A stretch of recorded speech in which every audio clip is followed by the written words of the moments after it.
السلام علیکم۔ تقریر کا وقت نہیں ہے، ہم سے کہا گیا تبرکن کچھ آپ کہہ دیں۔ الحمدللہ نحمدہ ونستعینہ ونستغفرہ ونؤمن به ونتوکل علیہ ونعوذ باللہ من شرور انفسنا ومن سیئات اعمالنا من يهده الله فلا مضل له ومن يضلل فلا هادي له ونشهد ان لا اله الا الله وحده لا شريك له ونشهد ان محمدا عبده ورسوله اما بعد فاعوذ بالله من الشيطان الرجيم بسم الله الرحمن الرحيم ورفعنا لك ذكرك صدق الله العظيم بلغنا رسوله النبي الأمين المتين الكريم ونحن على ذلك لمن الشاهدين والشاكرين والحمد لله رب العالمين۔ ابھی میرے بچے نے مولا علی کی منقبت سنائی، 4 مصرے میں بھی کہنا چاہتا ہوں۔ رازدار قل هو اللہ احد پیدا ہوا، رازدار قل هو اللہ احد پیدا ہوا، رازدار قل هو اللہ احد پیدا ہوا، واقف اسرار اللہ الصمد پیدا ہوا، واقف اسرار اللہ الصمد پیدا ہوا۔ جب ہوئے پیدا علی تو غیب سے آئی ندا، جب ہوئے پیدا علی تو غیب سے آئی ندا، آج دیکھو لم یلد کے گھر ولد پیدا ہوا۔ سبحان اللہ سبحان اللہ اللہ اکبر یا رسول اللہ یا رسول اللہ۔ رازدار قل هو اللہ احد پیدا ہوا، واقف اسرار اللہ الصمد پیدا ہوا۔ جب ہوئے پیدا علی تو غیب سے آئی ندا، آج دیکھو لم یلد کے گھر ولد پیدا ہوا۔ اور اہل بیت اور پنجتین پاک کے بارے میں ہر عاشق نے اپنے اپنے انداز میں کہا ہے۔ سب سے پہلے ہمارے مجدد دین و ملت فرماتے ہیں، کیا بات رضا اس چمنستان کرم کی، کیا بات رضا اس چمنستان کرم کی، زہرا ہے کلی جس میں حسین اور حسن پھول، زہرا ہے کلی جس میں حسین اور حسن پھول، اور بیدم شاہ وارسی۔ ابھی ہمارے شجرے میں آپ نے دیکھا ہوگا، پنہ پلٹتے ہی لکھا ہے مخدوم سمنانی کا ایک شعر، بشکل شیخ دیدم مصطفیٰ را، بشکل شیخ دیدم مصطفیٰ را، نہ دیدم مصطفیٰ را بل خدا را۔ تو اب بشکل شیخ دیدم میں بیدم شاہ وارسی دیکھ رہے ہیں اور فرما رہے ہیں، بیدم یہی تو 5 ہیں مقصود کائنات، بیدم یہی تو 5 ہیں مقصود کائنات، خیر النساء حسین و حسن مصطفیٰ علی، خیر النساء حسین و حسن مصطفیٰ علی۔ اب یوں دیکھیے کہ ایک بار، اب سمجھ میں نہیں آتا کہاں سے شروع کروں، ہم کو صرف 10 منٹ کا وقت دیا گیا ہے۔ نہیں حضور بولیں، آپ مختار آپ ہیں، محتاج ہم لوگ ہیں، آپ سے شروعات کریں۔ اعلیٰ حضرت ایک جگہ فرماتے ہیں، پیش نظر وہ نوبہار، سجدے تو دل ہے بے قرار، روکیے سر کو روکیے، ہاں یہی امتحان ہے۔ سبحان اللہ رب محمد صلی علیہ وسلم نحن عباد محمد صلی علیہ وسلم وہ جو نہ تھے تو کچھ نہ تھا، وہ جو نہ ہو تو کچھ نہ ہو، جان ہے وہ جہان کی، جان ہے تو جہان ہے۔ اللہ رب محمد صلی علیہ وسلم نحن عباد محمد صلی علیہ وسلم۔ اس شعر کے پس منظر میں ایک واقعہ بیان کر کے میں ختم کر دوں گا۔ صلاۃ و سلام کے لیے آپ لوگ کھڑے ہو جائیں گے۔ فی الحال پیش نظر وہ نوبہار، سجدے کو دل ہے بے قرار، روکیے سر کو روکیے، ہاں یہی امتحان ہے۔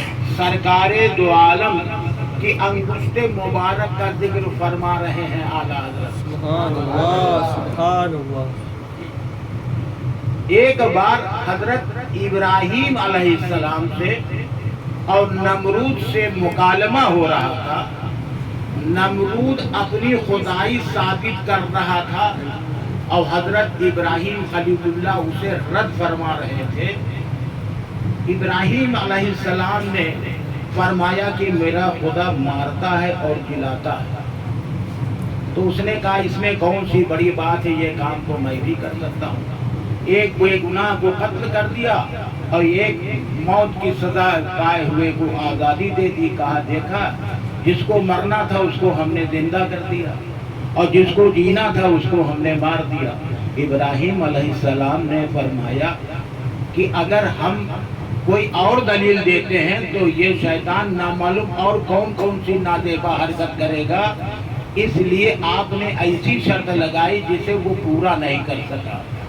ابراہیم علیہ السلام نے فرمایا کہ میرا خدا پورب سے سورج نکالتا ہے، تو پچھم سے نکال دے۔ یہ کس کا قول ہے؟ قول ابراہیمی ہے۔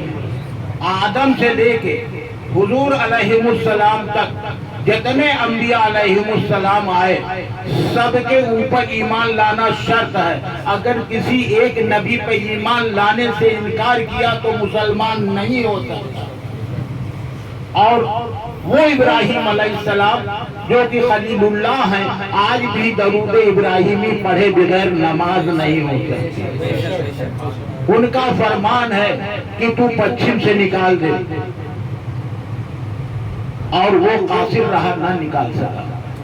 لیکن ایک وقت ایسا آیا کہ نکالنے والے نے پچھم سے نکال کے دکھا دیا۔ سبحان اللہ سبحان اللہ۔